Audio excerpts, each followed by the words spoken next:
guys, welcome back to my channel. In today's video, I'm going to be sharing with you how to turn on your Whirlpool dishwasher. This video was actually a request in my comment section, so if you have any other questions or ideas of videos you want to see, definitely leave them down below. So I did fill up my dishwasher. I have a pod put in. I recently cleaned out my filter. If you guys want to see a video on me cleaning my filter, I will link it down below. I also have a video on how to load your dishwasher. But I do still have some rinse aid. I have my detergent in here. We're going to close this right on up. And then I'm going to check here. I am at the 1 hour wash because I had a light load yesterday, but today you saw a lot of pots and pans in there, so I'm going to switch to the normal wash by just pushing this button. I do want to make sure my heat dry is on.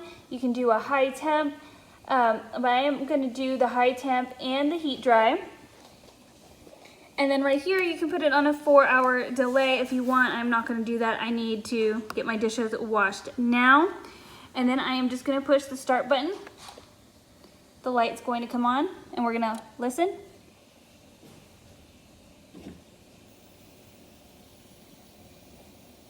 And if you have really good ears, you can hear that the water has started to run. So that is how you start your Whirlpool dishwasher. I will leave my Whirlpool dishwasher playlist down below if you want to check out my other Whirlpool dishwasher videos. I also have a few GE dishwasher videos that I will also link down below for you. Catch you in the next one. Bye!